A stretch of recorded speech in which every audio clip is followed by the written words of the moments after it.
नमस्कार, मैं हूं राजेश पांडे। आप देख रहे हैं श्री नारद मीडिया। नारद मीडिया की टीम इस समय सीवान जिले के दरौली प्रखंड अंतर्गत ये दून गांव है और हमारे साथ एक शख्स हैं। आप एक लब्ध ख्याति प्राप्त किसान हैं, आपका नाम राजकिशोर भारती है। आपके पास आने का मुख्य प्रायोजन ये है कि सीवान अपने जिला स्थापना के 50 वर्ष इस 3 दिसंबर को पूरा कर रहा है। हमारा देश कृषि प्रधान देश है।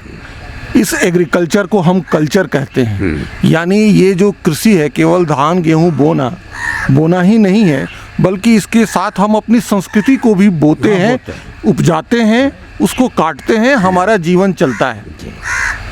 हमारा प्रश्न ये है कि जब 1972 में हमारा कौवा हो जी, जब 1972 में ये सीवान जिला बना तो उस समय अपने जिले में कृषि की क्या स्थिति थी?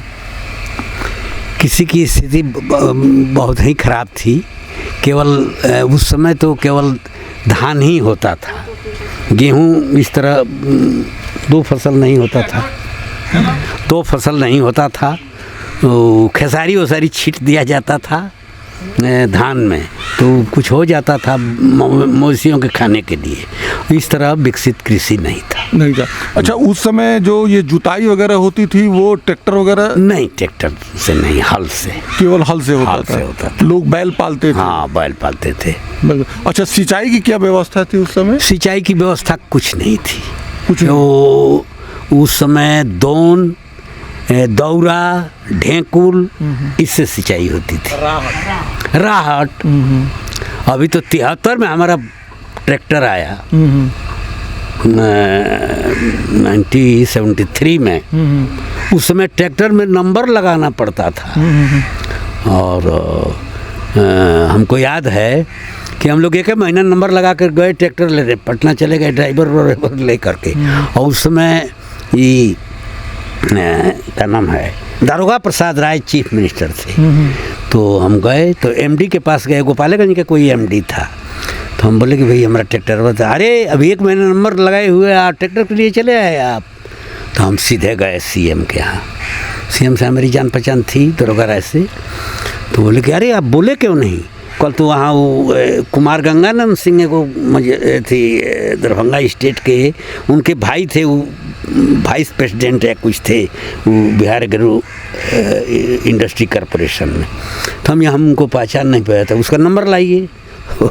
नंबर लाया, वो सीएम डांटे उसको। तो उस समय जो ट्रैक्टर मिलता था वो बाई कैश मिलता था या लोन वगैरह पे? नहीं, लोन पर मिलता था। लोन सेंट्रल बैंक दरौली था। और ट्रैक्टर तो बहुत कम में मिलता था। 28,000 29,000 में ट्रैक्टर, वो भी चेकोस्लोवाकिया से आता था। वो असेंबल होता था, यहाँ असेंबल होता था। तब ट्रैक्टर मिलता तो ट्रैक्टर आने से मतलब कृषि में क्रांति आई। हाँ, तो थोड़ा सा खेतों की जुताई नहीं तो बैल था उस समय। हल और बैल से जुताई होती थी, खेती होती थी। हाँ। तो उस समय तो ऐसा भी होता था कि जितना खेत होता था उतना लोग नहीं बो पाते होंगे। जी नहीं, और बहुत खेत पड़ती, हाँ, बहुत पड़ती रह जाता था। नहीं कहते हैं कि केवल धान होता था, केवल धान होता था। और उसमें लेतरी एक खेसारी कहा जाता है, उसको छींट दिया जाता था और हो जाता था गेहूँ। अच्छा, उस समय तक 1972 तक ये हरित क्रांति आ चुकी थी। मैक्सिको से उन्नत किस्म के बीज आ गए थे, जो स्वामीनाथन जी थे उसमें बहुत बड़ा उन्होंने भूमिका निभाई थी। तो उसको लेकर अपने जिले में क्या बदलाव हुआ? उस समय तो कोई बदलाव नहीं हुआ। धीरे धीरे बदलाव हुआ। धीरे धीरे आज हम लोग इस पोजीशन में पहुंचे हैं। उस समय ऐसा कुछ ऐसा कुछ नहीं था। हरित क्रांति का कुछ नहीं देखने को मिला। अच्छा, ये एक बात और बताइए, जो हम अभी नहर देखते हैं कि जो बरसात के दिनों में इसमें पानी आता है, ऐसे तो नहर सूखा ही रहता है। ये नहर का विकास कब से शुरू हुआ? नहर कब से आया याद नहीं है। नहर भी आए बहुत दिन हो गया। हाँ, जो गंडक प्रयोजन, हाँ गंडक प्रयोजन, जो बुरी गंडक से और हाँ गंडक से तो उस समय बाढ़ और आ जाती थी, तो इसीलिए नहर निकला, लेकिन नहर का पानी छोर तक नहीं पहुंच पाया, छोर तक नहीं पहुंच, उससे बहुत ज्यादा लाभ नहीं लाभ नहीं हुआ।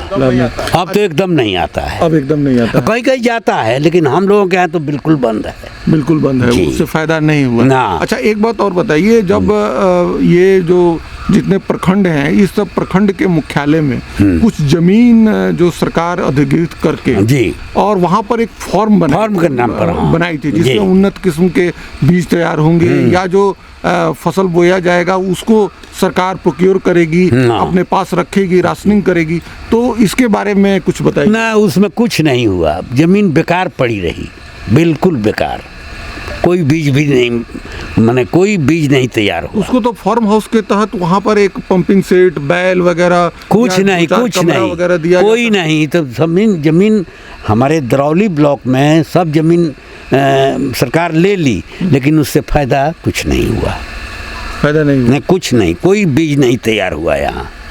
उसमें तो सरकारी कर्मचारी नियुक्त होते थे, लेकिन कोई काम नहीं, कहीं कहीं हो जाता था, जैसे दरौदा में था, चाहे कहीं, लेकिन दरौली में तो बिल्कुल कुछ नहीं। आपको याद है जब फूड कॉर्पोरेशन ऑफ इंडिया जो खाद्य निगम बना, तो उस समय उसमें अनाज जाता था, तो अपने जिले से अनाज जाता था क्या? लोग किसान वहाँ बेचते थे?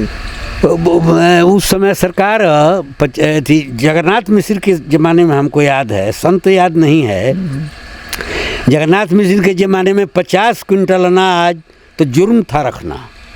अच्छा हाँ, ले लेती थी, वो 75 का आसपास का। हाँ, लगभग यही बात। हम लोग के यहाँ तो रेड हो जाता था, 50 क्विंटल से आप ज्यादा अनाज नहीं रख सकते हैं, उस समय ये भी कानून बन गया। उस समय ये भी था कि आप अनाज को गाड़ी वगैरह में नहीं ले जा सकते हैं, रेलगाड़ी। हाँ, नहीं, दूसरे जगह भी नहीं ले जा सकते, दूसरे जगह भी नहीं ले जा सकते। हम लोगों का तो रेड हुआ था। अच्छा ये बताइए, उस समय जो ये दौर था, उस समय बीज वगैरह बाहर से खरीदा जाता था या घर पे ही उसको रखा जाता था? कहीं कभी बाहर से आता था, बहुत महंगा बीज होता था उस समय, हाँ, धान का और गेहूं का। अच्छा ये बात है, आपको उस समय याद होगा, अपने यहाँ बिहार में पूसा में एक एग्रीकल्चर अंग्रेजों के द्वारा स्थापित था, उसका कुछ प्रभाव अपने जिले पे? यहाँ कुछ नहीं उसका प्रभाव पड़ा। कभी कभी कोई धान उनका ऐसी बीज निकालता था, बस धान का, अभी गेहूं का तो कुछ नहीं, गेहूं वगैरह ना कुछ नहीं, यानी पूसा का कुछ प्रभाव? कोई प्रभाव नहीं। धान उनका कभी निकालता था, धान उनका तो कभी। आप कभी खरीद वगैरह के उसको ले आके अपने खेतों में बुआई किए थे? नहीं, कभी नहीं। आप अपने यहाँ खुद रख लेते थे उसका बिचड़ा? हाँ, वही धान हम लोग बोते थे, वही धान बोते। हाँ, वही धान। अच्छा आप ये बताइए, ये कब से मतलब दोहरा फसल लेने लगे आप? धान जो तो पहले बोल रहे थे, लेकिन बाद में आप गेहूं की भी फसल? जब गेहूं का आया बीज, तो उसी समय धान काट करके गेहूं भी बोआने लगा। हाँ। अच्छा एक बात और बताइए, ये जो अपने जिले में खासकर जो कृषि विभाग है, इसके तरफ से किसानों को जो मदद है या किसानों को जो जागरूकता है या किसानों को जो सलाह देना है, ये कब से शुरू हुआ? कुछ याद है वो तो? ना, किसान का तो कोई मदद नहीं था उस समय, कोई मदद नहीं था ना। तो जो कृषि विभाग बना था उसके तरफ से अधिकारी वगैरह लोग? अधिकारी लोग थे, VLW एक ब्लॉक में होता था, जी, वो आता था, और कभी कभी कृषि का, लेकिन इतना जोर नहीं था। लेकिन जो सरकार है वो तो राजस्व लेती थी, वो तो लगान लेती थी जमीन का, तो जमीन तो उसके लिए कर्मचारी वगैरह कर्मचारी जो था, कर्मचारी तो 56 में जमींदारी एब्लिशन के बाद तो कर्मचारी न बहाल हुए, तो वो तो पैसा लेता था। तो जब सरकार पैसा लेती थी, तो जो कृषि विभाग के तरफ से किसानों को कुछ तो मदद? ना, कुछ उस समय कोई मदद नहीं थी, कोई मदद नहीं कोई। अच्छा अभी जो हम ये देखते हैं कि जो खेतों तक पानी पहुंच रहा है, पंपिंग सेट से पहुंच रहा है, सरकार जो पाइप वगैरह भी देती है कि आप अपने खेतों में जो है इसे डाल लीजिए, या जो आपका धान खरीदती है, या ऐसी जो सुविधाएं हैं, ये कब से आनी शुरू हुई? ये तो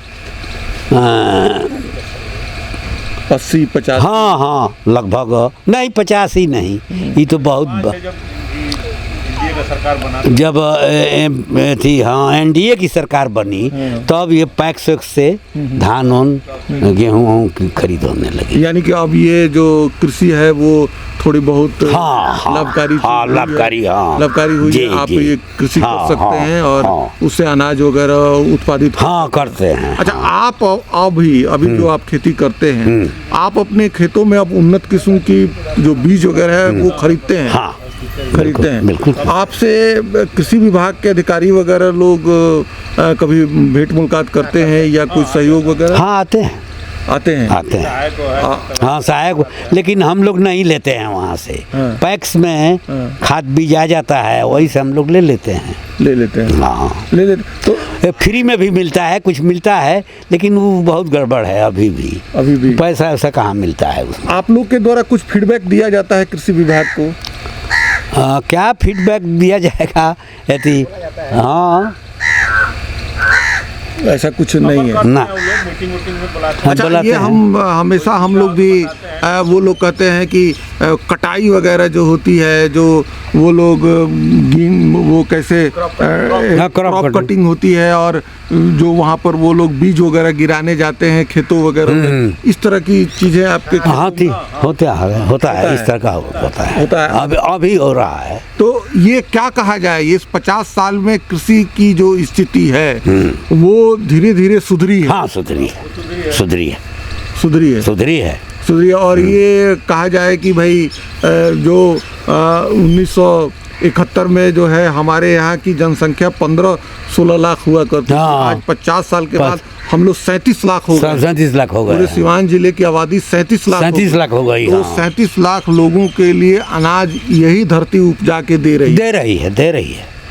हाँ, दे रही है। इसका जो मुख्य श्रेय किसानों को जाता है। आप जैसे किसानों को जाता है? अरे हमारे ऐसे बहुत किसान हैं। किसानों को अन्नदाता कहा जाता है। लौटवा देंगे। और जो ये धरती माँ है, ये अनाज देती हैं, इन्हीं किसानों के माध्यम से हम तक ये अनाज पहुंचता है। और बड़े बड़े महानगरों में हम रहते हैं और वहाँ ये अनाज हम तक पहुंचता है, हमारा पेट भरता है। सीवान अपने स्थापना के 50 वर्ष पूरे कर रहा है और आप पिछले 50 वर्ष से कहीं ज़्यादा से आप खेती किसानी करते आ रहे हैं। आप नॉट आउट 83 हैं। नारद मीडिया ये कामना करता है कि आप 27 हों और जब ये अपना सीवान 100 वर्ष पूरे करे तो 2047 में आपका नाम लिया जाए और ये कहा जाए कि एक समृद्ध किसान के रूप में आपने यहाँ पर एक नींव डाली। आपने नारद मीडिया से बात किया, इसके लिए बहुत बहुत धन्यवाद।